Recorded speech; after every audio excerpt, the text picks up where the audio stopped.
Julianne Moore and Sydney Sweeney are the big selling points for those tuning in to watch Apple TV Plus's new thriller, Echo Valley, but it's clear that even the actors aren't quite sure what story they're telling. The actresses play Kate and Claire, a mother and daughter with a strained relationship marred by betrayal and lies. However, Echo Valley leans far further into dangerous and violent territory than its idyllic setting lets on. As the grass sways gently in the breeze on Kate's horse farm, she gets pulled into a plot that will test the limits of her love for Claire.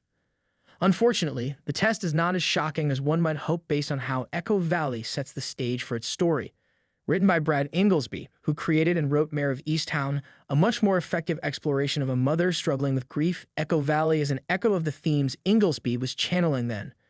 Though it's set in the present, the film is somewhat removed from any time and place because it doesn't feel real. A good thriller can take you to places you've never been, but I don't think this is what Echo Valley intended to do. Echo Valley is not just a thriller. It's about a mother's grief, a daughter's manipulation, and the haunting question of how far love can push someone past the edge of morality. Set against the backdrop of a quiet Pennsylvania farm, the story unfolds like a slow-burning storm, with tension lurking in every creak of the barn and every unspoken word between a mother and daughter bound by blood and broken trust.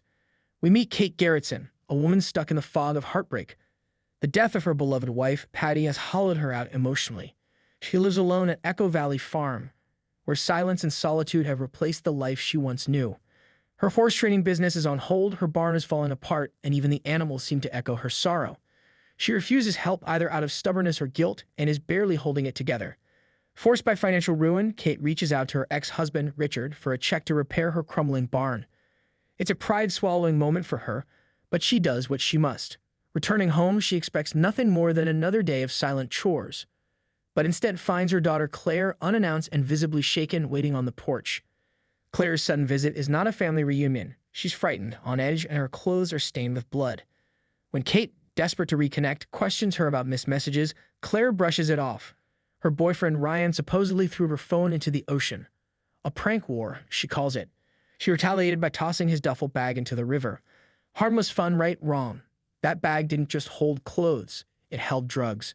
Thousands of dollars worth, belonging to a drug dealer named Jackie Lawson. When Ryan shows up at the farm, enraged and desperate, the truth unravels. To save himself from Jackie's wrath, Ryan lied and told Jackie that Claire had stolen the stash. Now Jackie's looking for Claire, and he finds her. The menacing Jackie appears at Echo Valley Farm, beating Claire and threatening worse if he doesn't get his money. Kate steps in, trying to defuse the situation. But it's clear. The danger is real, and it's far from over. Things spiral. Kate comes home one day to find Claire cozying up to Ryan. The couple claims they're going on a camping trip, though Claire's request for money raises alarm bells, especially given her history with addiction and poor choices. Kate, already financially drained, refuses. Not long after, Claire returns, alone, sobbing, and covered in blood. She tells Kate a chilling story. She killed Ryan during a fight, smashing his head with a rock in self-defense. His body is now wrapped up in the back of his car.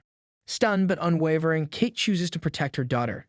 They drive to Marsh Lake, where Kate helps dispose of the body.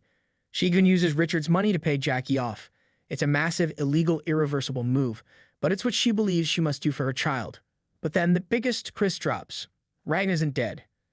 Kate is shattered when she sees Ryan alive, which means the body she dumped wasn't his. Digging into Claire's iPad, she uncovers messages that tell the real story. Claire and Ryan used her. The body belonged to a young man named Greg, a victim of an overdose. Ryan had been diluting drugs with fentanyl to stretch his supply. Greg, a local kid, took one hit too many and died. Rather than face the consequences, Claire devised a cruel plan. She knew her mother's grief, guilt, and unconditional love would make her vulnerable. So she staged the murder story using her own mother as a tool to cover up a drug-related death. The lie wasn't just cold, it was calculated. As if things couldn't get worse, Jackie returns, not for violence, but for leverage. He now knows Kate got rid of Greg's body. He blackmails her, threatening to go to the police unless she pays him off. Kate is stuck. She can't go to the cops without implicating herself or her daughter. So Jackie takes things further. He imprisons her on her own farm, demanding she figure out a way to get the cash. A solution surfaces from a tragic tale Kate heard earlier. Her friend Leigh had told her about a barn owner who torched his property to collect insurance money. That story becomes Kate's inspiration. But she doesn't just want freedom, she wants justice. Kate executes a detailed plan with Leigh's help. She dives into Marsh Lake, retrieves Greg's body, and prepares for one final gamble. She lures Jackie to the barn under the pretense of handing over the insurance money. While he's distracted, she sets the barn ablaze using a road flare, a trick she learned from Liz's story. As the fire rages, she and Leigh free the horses and sneak the dead body into Jackie's upstairs apartment of the barn. The fire does more than destroy a building, it resets the game. When police investigate, they find Greg's body in the burned loft. It looks like Jackie had been squatting in the apartment and the remains are linked to him. Meanwhile, Kate spins a believable story to Detective Ballard. Jackie was her hired farmhand.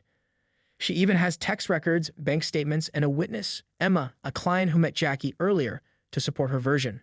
Jackie tries to deny everything, but it's too late. He's caught in a net of his own making, and the police arrest him for Greg's death. With Jackie gone and the barn in ashes, you'd think Kate would finally find peace. But then, Claire returns.